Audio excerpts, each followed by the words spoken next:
rant. After a bite on the thigh, the Apache woman pleaded, "Rancher, suck it." The sun hung low in the sky, casting long, golden shadows across the dry, dusty land of the Arizona desert. The wind whispered softly through the sparse sagebrush and scattered cacti, carrying with it the faint scent of earth and distant rain. John, a tall, broad-shouldered rancher in his mid-30s, moved carefully across the uneven terrain, his boots crunching against the hard soil. His days were often long and quiet, punctuated by the low calls of his cattle and the occasional sharp cry of a hawk overhead. He had lived here all his life, tending to his family's land and cattle, and he knew every rock, cactus, and gully as if it were part of him. Yet, even in such familiar surroundings, the desert had a way of reminding him that it could be unpredictable, wild, and unforgiving. On this particular day, John had been checking the water troughs for his herd. The summer heat had been relentless, and water was scarce. He wiped the sweat from his brow with the back of his hand, squinting at the horizon where the land seemed to melt into a haze of orange and gold. The ranch was quiet, too quiet, but he shrugged it off. Silence was common out here. It was the desert's way. As he approached one of the watering holes, he noticed something unusual. A figure moved slowly near the edge of the shallow pool, bending down to drink. At first he thought it might be a lost traveler, or perhaps a neighbor checking on his land, but as he got closer he realized it was a woman. She was unlike anyone he had ever seen in these parts, dressed in simple, worn clothes that seemed to have traveled miles. Her hair was dark and long, falling loosely over her shoulders, and her skin carried the warm hue of someone who had spent their life under the sun. There was something in the way she moved, graceful, careful, yet weary, that caught his attention immediately. The woman noticed him as well, and her eyes widened slightly in surprise. For a moment, neither spoke. The desert, vast and silent, seemed to hold its breath. John instinctively placed a hand on the brim of his hat, shading his eyes as he studied her. "Hello," he called cautiously. "Are you all right?"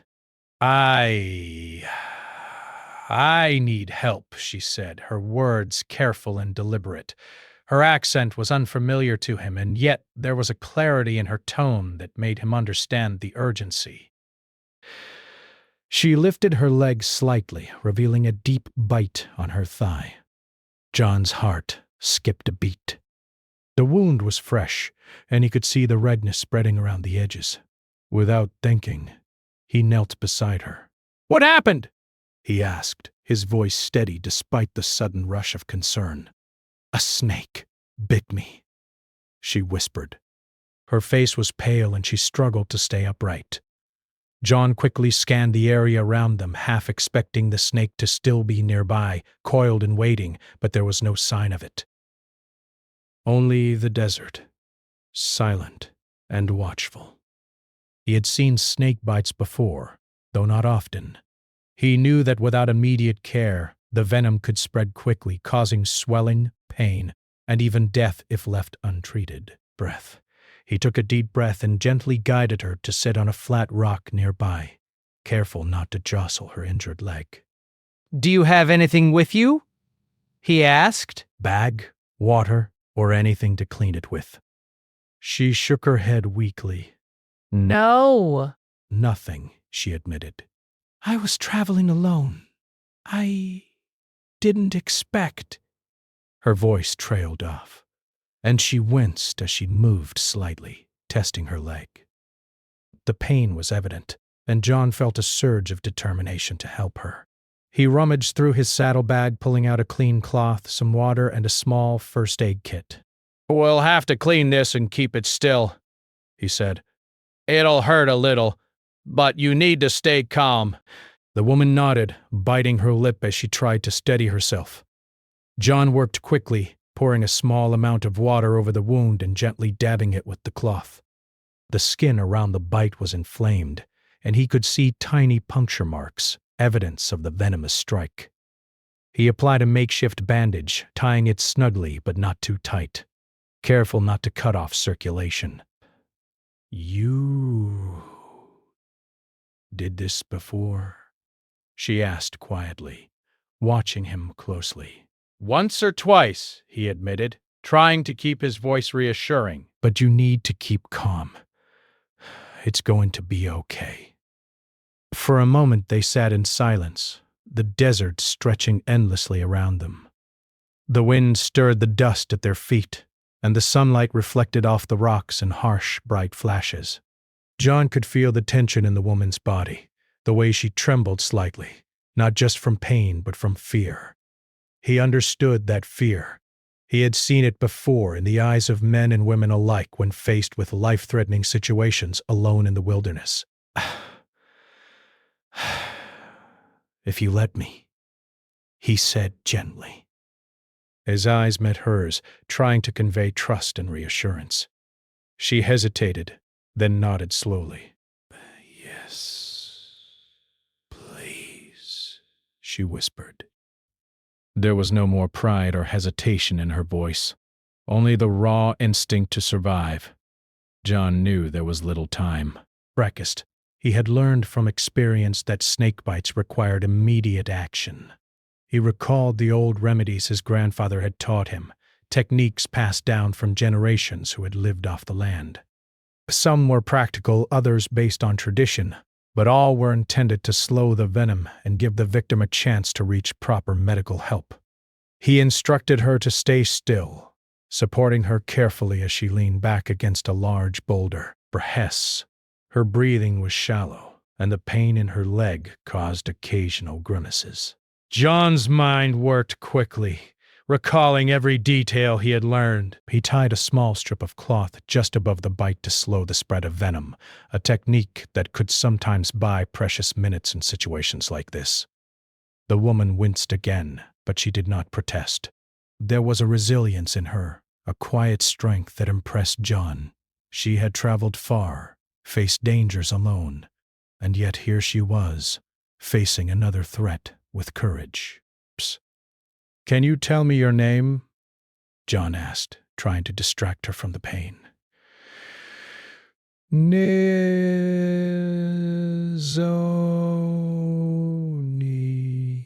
she replied softly. Breath. Her voice was melodic, carrying a weight of history and survival. I am trying to reach my people. He had heard of small Apache communities scattered throughout the region, often living in harmony with the land, keeping to themselves to preserve their ways of life. You'll be safe soon, he said. We just need to get you steady, and then we can move to somewhere safer. The desert around them remained quiet, the only sounds the rustle of wind through the scrub and the distant call of a hawk circling overhead. Time seemed to slow, each second heavy with anticipation. John worked methodically, checking her pulse, keeping her calm, and making sure the bite did not worsen. Thank you, Najani murmured, her eyes closing briefly as she leaned back. I thought I would not make it. You're strong, John replied. You've come a long way, and you're not alone now. As the sun dipped lower, painting the sky in shades of pink and orange, John realized that their meeting had been no accident. Fate had brought them together in this harsh, unforgiving land. A traveler in need, a rancher prepared to help, and the vast desert that would test their courage and patience. By the time the sky began to darken, John had fashioned a temporary splint for her leg and ensured that she was stable. He found a nearby shaded area to shelter her for the night, setting up a small fire to keep the cold at bay. Nizoni rested quietly, her breathing more even, though still shallow from the pain. John kept watch, vigilant against the dangers of the desert. The animals, the cold, and the isolation. They had only just met, a quiet bond had formed between them. In the face of danger and uncertainty, they had found trust in each other. The desert had tested them, and for the first time that day it seemed to offer a fragile sense of peace. John knew the journey was far from over. The snakebite was only the beginning of their challenges, and the desert would not be forgiving. but he felt a sense of purpose in helping Nijoni, a responsibility that went beyond mere duty. This encounter, born of chance and survival, was shaping into something larger, an unspoken connection between two people brought together by circumstance and the will to survive. And as night fell over the rugged landscape, the two of them sat by the small fire, the desert around them quiet but alive, each aware that the coming days would demand courage, resilience, and trust. But for now, they had a moment of calm, a brief respite in which life, fragile and precious, was still clinging on.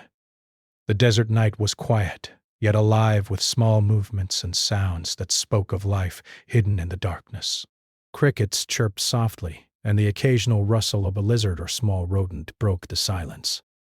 John tended the small fire, making sure it did not go out, while Nijoni rested against the rock he had positioned her near. Her breathing was shallow but steady, and the bandage on her leg had slowed the swelling enough for her to sit without writhing in pain. The desert's cold crept in as the sun disappeared completely, and John wrapped a blanket around Nijoni's shoulders. "You'll be warmer now," he said quietly, trying to keep his own voice steady despite the worry gnawing at him. By its animals publicly at the violets of the day, the vulnerability of a human life in danger. But the vulnerability of a human life in danger always weighed heavier. Nizoni looked up at him with tired eyes, and for a moment John could see the fear that had not left her since the snake bite. I have never been alone like this," she whispered. Her voice trembled, and John realized she was not just speaking of the night or the desert, but of a life interrupted by sudden danger. My people, they are far. "I did not expect," she trailed off, closing her eyes, as though the pain in her leg had stolen the words from her mouth. John nodded, understanding her fear. "It's going to be all right! You're not alone anymore!" "I'll help you get through this." He wished he had more knowledge about the remedies her people might have used, but he relied on what he knew, the skills passed down from his grandfather, from years of living in the desert. Sometimes that knowledge was enough, sometimes not, but he had to try.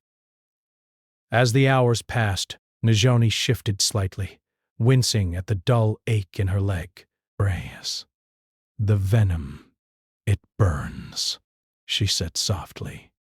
John saw the determination in her eyes. Psh! She was refusing to let pain dominate her, even though every movement caused discomfort. "I know," John replied. "We'll do what we can. You need to rest now, and we'll see how it looks in the morning. The desert night can be cruel, but we'll get through it." Nijoni nodded, leaning back against the rock once more. But she closed her eyes. But sleep did not come easily. The pain and fear kept her alert, every sound amplified in the quiet night. John watched her, feeling the weight of responsibility.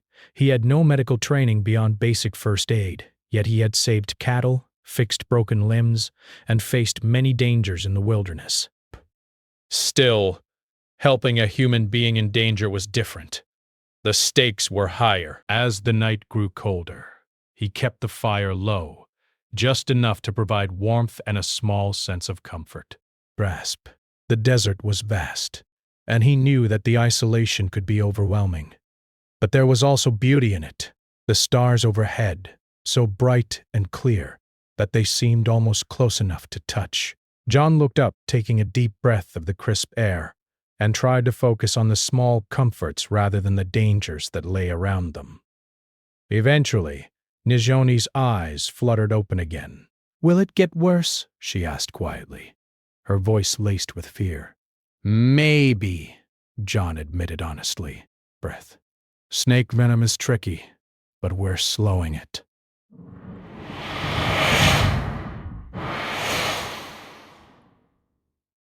"That's why you stayed still. You did the right thing." He offered her a small smile, hoping to reassure her. She returned the smile weakly, but it was a smile nonetheless, and it gave him hope. The desert night stretched on. John kept a careful watch, scanning the surrounding area for signs of danger. Coyotes might wander nearby and rattlesnakes could be anywhere. Yet there was no movement beyond the usual desert sounds. He stayed alert, knowing that Nishone's life depended not only on her strength, but on his vigilance. Hours passed, and the first hints of dawn began to appear on the horizon. A soft pink light spread across the desert, and the temperature slowly began to rise. Nishoni stirred, opening her eyes and taking in the faint light.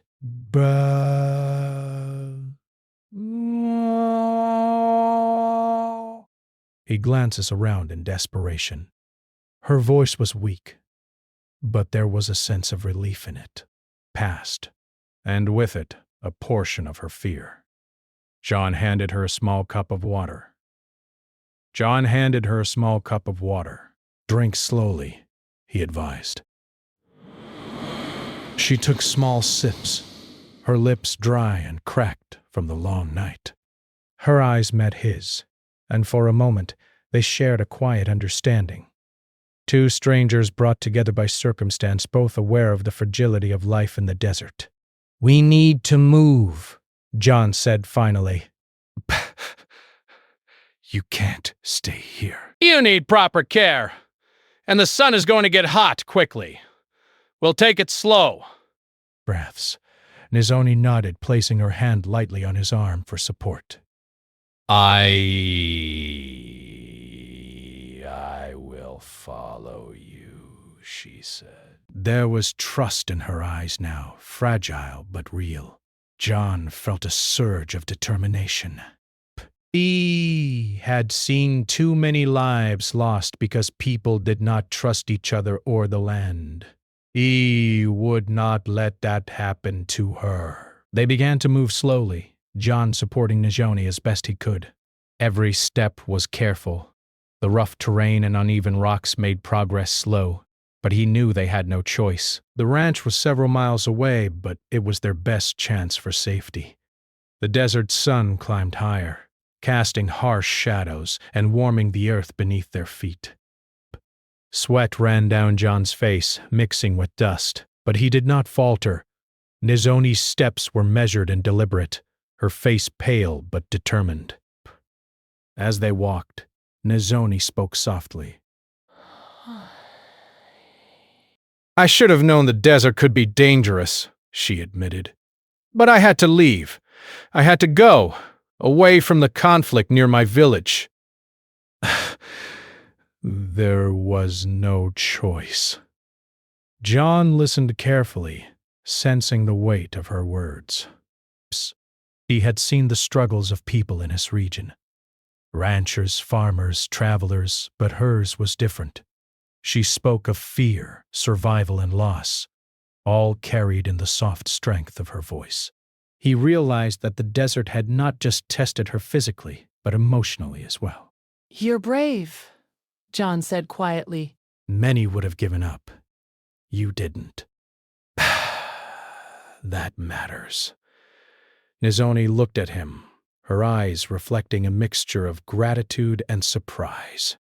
I didn't think I could do it alone," she admitted. I am grateful you were here." They continued walking, moving slowly but steadily.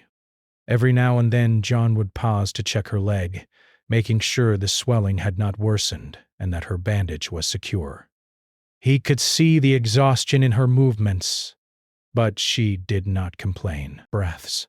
She endured quietly, a strength born from necessity. By late morning they reached a small shaded area near a cluster of mesquite trees.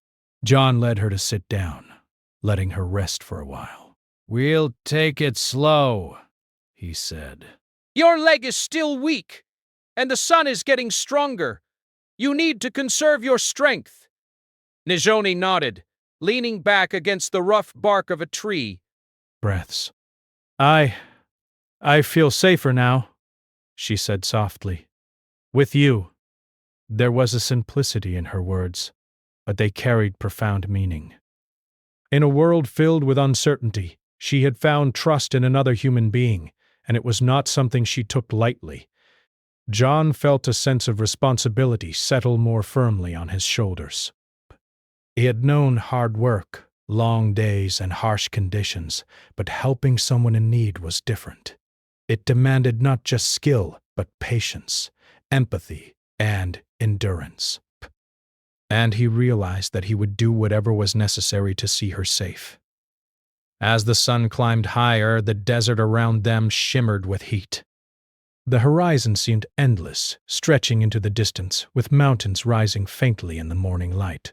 John shaded his eyes, looking ahead, and knew they still had miles to go. Yet he also knew that the desert, with all its challenges, had given them a rare chance to connect. Strangers brought together by circumstance, relying on each other to survive. He took a deep breath, steadying himself. "We'll keep moving," he said. "Slowly, but we'll get there. You're stronger than you realize. Najani, dear." She looked at him, her eyes filled with a mixture of fatigue and determination. "I will try," she said. And in that moment, John knew she meant it. The journey continued, the desert testing them at every step. Heat, exhaustion, and the ever-present risk of danger made progress slow, but they moved with a quiet resilience. Every few steps, Nijoni would pause, leaning on John for support. He encouraged her, reminding her of the strength she had shown, of the courage that had brought her this far. By midday, they had covered several miles. Sweat drenched their clothes, and their bodies ached, but neither spoke of giving up. They moved together, a careful rhythm of endurance and trust, each step bringing them closer to the safety of the ranch and further from the threat of isolation. As they approached a small rise in the terrain, John paused, shading his eyes. In the distance, he could see the faint outline of his ranch buildings. Relief washed over him, but he did not let it show too much. They were not safe yet. The final stretch of desert could be treacherous, and he had learned never to underestimate it. Nizoni saw the buildings too, and a small smile appeared on her face. "We are close," she whispered. Her voice carried a lightness that had been missing since the snakebite. "Yes," John replied. "Almost there." Just a little more. With renewed determination, they continued, step by step toward safety. The desert had tested them, but together they had endured. And as the ranch came closer, both knew that the next chapter of this journey would demand courage, trust, and resilience, just as the desert had demanded from the beginning. The sun climbed higher, casting its fierce light over the desert, making the sand and rocks shimmer with heat. John's hat offered little relief, and sweat ran down his neck and back as he supported Nizoni's breath. Her leg was weaker now, the swelling more pronounced, despite the bandages, and every step made her wince in pain. But she refused to stop moving. Survival had become a rhythm she had to follow, one careful step at a time. John's eyes scanned the terrain ahead. The final stretch to the ranch seemed closer, but the desert had a way of stretching distances, of testing those who dared to cross it. Each rise in the ground revealed more rocks, loose sand, and small gullies that could trip even the most careful traveler. He held Nizoni's arm firmly, guiding her around obstacles, while she leaned slightly on his shoulder for support. "Almost there," he said, trying to keep his voice calm, though his own body ached from the exertion. "Just a little further." I can make it," she whispered. Her voice was quiet, but there was determination in it, a refusal to let fear or pain dictate her actions. Bursting, she knew that stopping could mean danger, that the desert did not forgive weakness. They moved slowly, their shadows stretching long in the midday sun. The heat pressed down, making breathing heavier and each step more laborious. John kept talking, giving her instructions, distractions, anything to take her mind off the pain. Breathe slowly. Step carefully, we'll make it, he encouraged. But his words were simple. But he knew they mattered. Confidence could carry someone further than medicine sometimes. Burst. Suddenly, a faint rustle came from the rocks ahead. John froze, instinctively shielding Nijoni behind him. His hand rested on the old rifle slung across his shoulder, though he hoped he would not need it. Desert creatures moved silently, and even a small snake or coyote could be dangerous. He scanned the area, eyes narrowing, and saw a shadow shift near a boulder. It's probably nothing, he murmured, but kept his tone calm so Nizoni would not panic. Just stay close. She nodded, gripping his arm more tightly. Fear was present, but she trusted him. Together they continued, slowly but steadily navigating the uneven ground. Each step was a test of endurance, each breath a reminder of how fragile life could be. The desert seemed endless, yet the faint outline of the ranch grew larger with every rise in the terrain. By late morning, the ranch's wooden fences and buildings were clearly visible. John's heart lifted with relief, though he did not let it show too much. They were close, but the desert had one final challenge in store. The land sloped downward sharply, a rocky incline leading directly to the ranch gates. Grasp. Loose stones and dry earth made footing uncertain. One misstep, and Nijoni could fall, worsening the injury to her leg. Careful now, John said, steadying her as they began the descent. Watch your footing.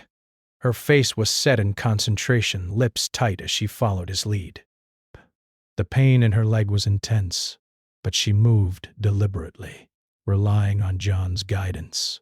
The descent seemed to stretch endlessly, and sweat and dust coated their bodies. But still they persisted, step by step, their determination unwavering. Halfway down, Nijoni stumbled, her weakened leg giving way slightly. John reacted immediately, catching her arm and pulling her close. It's okay, he said firmly. Despot, you're safe. We just need to slow down. She exhaled sharply, her eyes wide with a mixture of fear and relief. Thank you, she whispered, leaning on him for support. I don't know what I would do without you. You'll make it, John assured her. We're almost there. The final steps were the hardest. The slope ended, and the ranch yard stretched before them. The familiar sight of buildings, fences, and water troughs offered a sense of security that the desert could not provide. John guided Nijoni carefully toward the main house, ensuring she did not strain her leg further. The gates creaked softly as they passed through, a welcome sound signaling safety. Once inside the yard, John led Nijoni to a shaded area near the house and helped her sit on a bench. Spat. She sank onto it, exhausted, sweat glistening on her forehead. John knelt beside her, examining her leg carefully, though she had endured hours of pain and uncertainty. The swelling had not worsened dramatically, and she appeared stable for the first time since the bite. You're safe now, he said softly. We'll clean it properly and you'll rest. That's the most important thing. Nizoni nodded, closing her eyes briefly. I can't believe we made it, she murmured. Her voice carried relief, exhaustion, and something deeper. Gratitude. Brett. She had faced the desert, a venomous bite, and isolation, and she had survived. And she had survived with the help of a stranger who had become her lifeline. John smiled faintly. You're strong, he said. Stronger than most.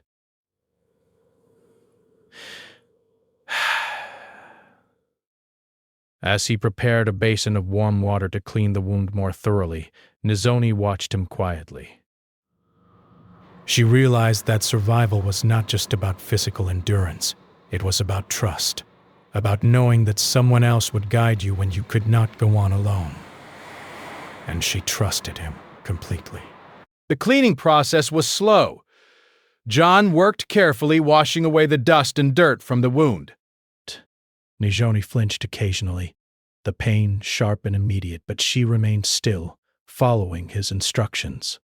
Her hand rested lightly on his arm, a gesture of both trust and gratitude. "You're doing fine," John said, keeping his voice steady. "Almost done." Once the wound was cleaned, he applied a fresh bandage, wrapping it securely, but not tightly. He could see the relief in Nizoni's eyes, the tension easing slightly from her face. For the first time since the bite, she felt a measure of comfort and security. As the sun moved higher, casting harsh light across the ranch yard, John and Nizoni took a moment to rest. She leaned back against the wall of the house, her breathing deep and steady. John sat nearby, scanning the horizon out of habit, though danger now felt distant. The desert had tested them, but they had endured. I don't know how to thank you," Nizoni said quietly, her voice soft but sincere. "You saved my life." "No thanks needed," he replied. "You survived because you kept going."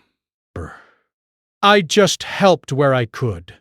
She looked at him, eyes reflecting both gratitude and curiosity. Why did you help me?" she asked. "You don't even know me." He considered the question for a moment, then answered honestly, because it was the right thing to do. Bruce, no one should face death alone if they don't have to.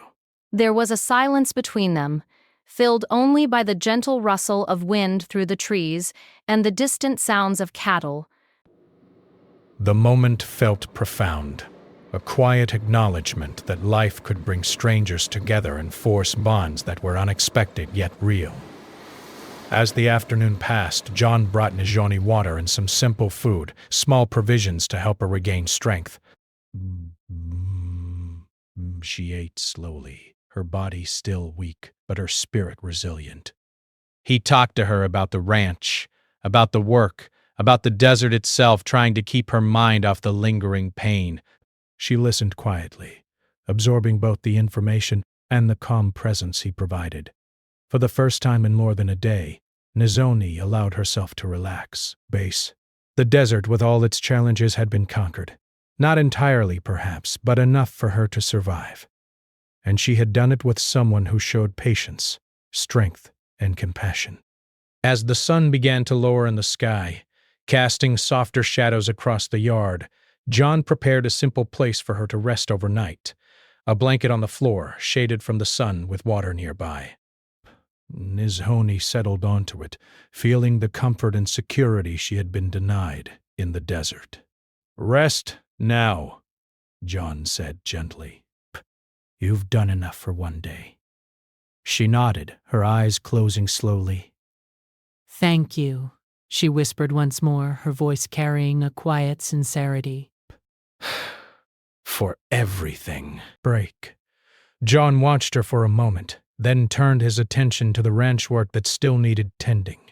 Yet in the back of his mind he knew that this day had changed something. The desert had tested both of them, revealing courage, resilience, and the quiet power of trust. As night approached, Nizoni slept peacefully, finally free from immediate danger. John reflected on the day's events, the peril, the trust, and the survival. He knew that the bond formed between them was rare, a connection forged in adversity and strengthened by shared endurance. The desert night fell again, cooler this time, with the stars shining brightly overhead. For both John and Nizoni, it was a moment of reprieve, a pause in the ongoing journey of life. The worst had passed for now, but the lessons remained clear. Survival required courage, trust, and a willingness to help others even when the world seemed indifferent. and as the wind whispered softly through the trees, John felt a quiet satisfaction. Nijoni was safe.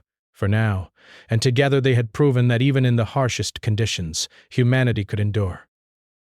The morning sun spilled gently across the ranch yard, warming the wooden buildings and the quiet earth. Birds chirped softly in the trees, and the distant lowing of cattle carried across the fields.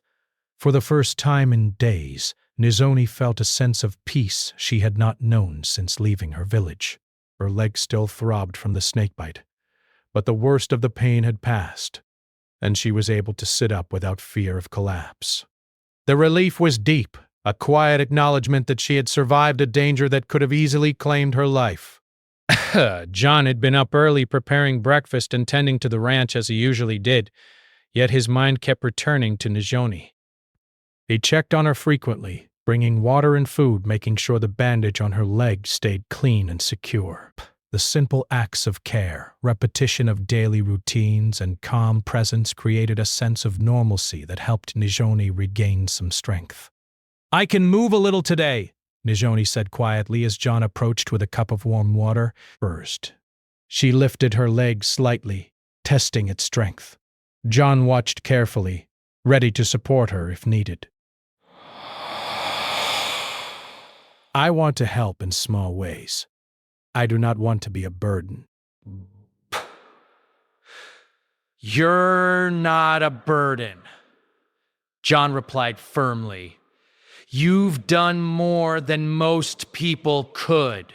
"Let's just focus on your leg for now. Once you are stronger, we can think about other things." The bond between them, already formed through hardship and trust, grew steadily in these quiet hours. They shared small conversations about the ranch, about life in the desert, and about Nizhoni's journey. Breaths. She told him stories of her people, of the mountains and rivers near her village, of the traditions and values that guided her. John listened with respect and interest, absorbing details about a culture he had rarely encountered firsthand. "You are brave," John said one afternoon as he helped her move from one shaded spot to another, "not just because you survived, but because you faced the desert and kept going." Many people would have given up. Nijoni smiled faintly. "I learned from my people," she said. "We respect the land, and we respect life. But I never thought I would face the desert alone. Not like this." John nodded, understanding. "Brace. Sometimes the land teaches lessons we do not want to learn. But you survived. Psst, that counts for everything." Over the next few days, Nizoni's strength gradually returned. The pain from her legs slowly faded, and she regained her ability to walk short distances with assistance. John guided her through simple exercises, standing, taking a few careful steps, then resting. The ranch provided a safe environment for her recovery, and the routine of daily tasks helped her regain confidence in her body. During this time, their conversations deepened. I spoke of the struggles she had faced, the reasons for leaving her village, and the long journey that had brought her to this remote ranch. John shared stories of life on the land, of storms he had weathered, and of the lessons learned from a life shaped by hard work and persistence. They found comfort in each other's company, the silence of the desert replaced by the quiet warmth of shared understanding. One afternoon, as the sun began its descent, casting a golden light across the fields, Nijoni sat on the porch of the ranch house, her leg now fully supported and bandaged. John joined her, carrying a small jug of water and 2 cups. Phew! He handed her one and sat beside her, enjoying the brief moment of calm. "I never thought I would make it here," Nijoni said softly. "But now I feel at peace."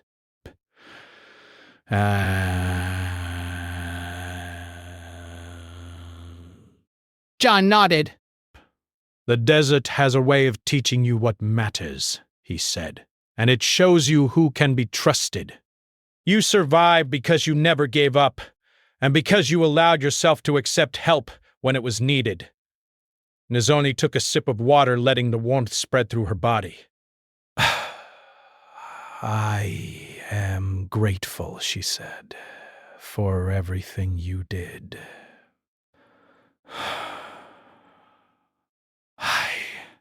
I do not have words to thank you properly. You don't need words, John replied. Psh, actions matter more than words. You survived. That is enough, thanks. Nizoni became more comfortable moving around the ranch. She helped with small chores, feeding some of the animals, gathering water, and even assisting in cleaning the tools.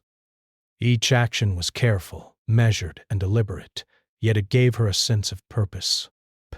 She felt the weight of the desert journey lighten slightly, replaced by the quiet strength that came from contributing to life on the land.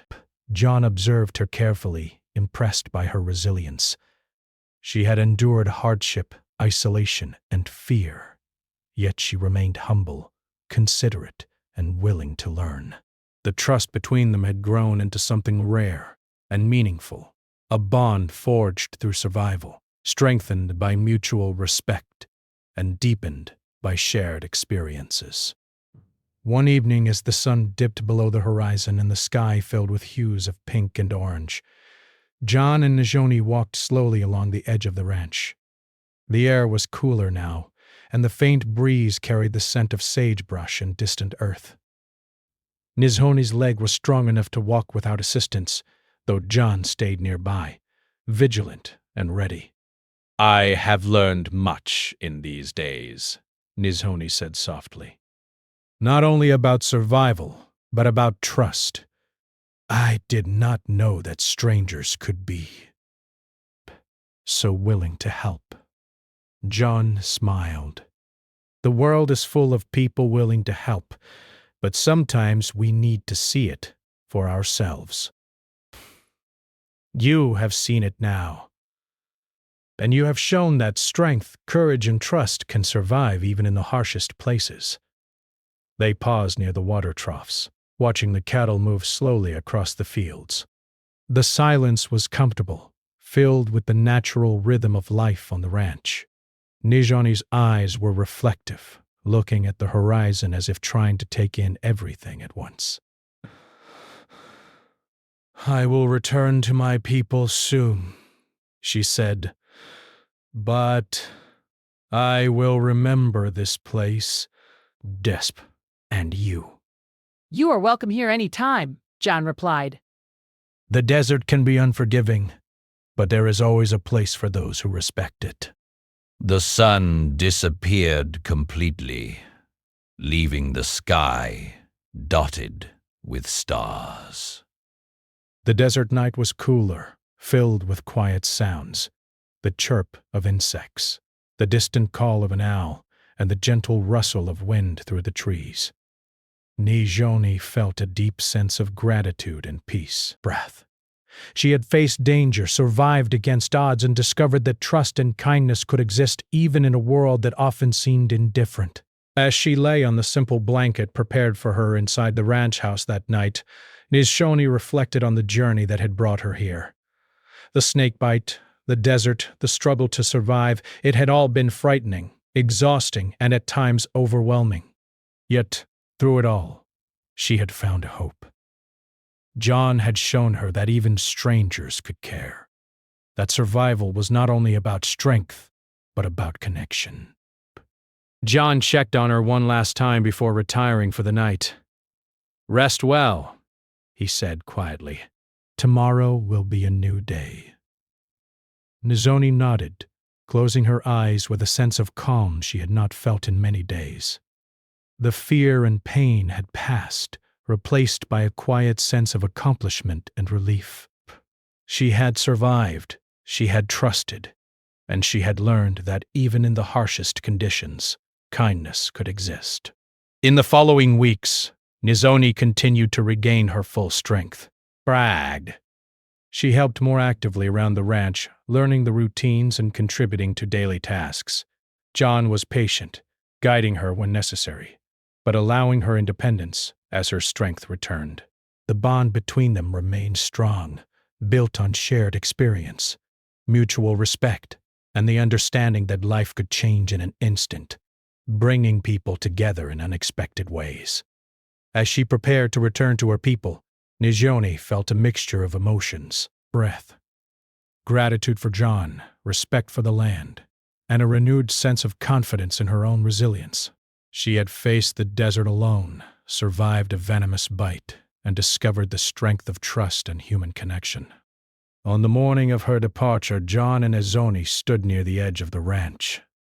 The sun rose slowly, casting a warm light over the fields. Nijoni looked at him, her expression a mixture of gratitude and quiet determination.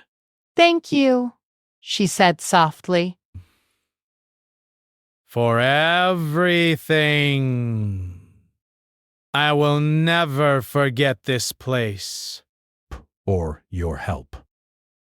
John nodded, a faint smile on his lips. You survived because of your courage. I only helped.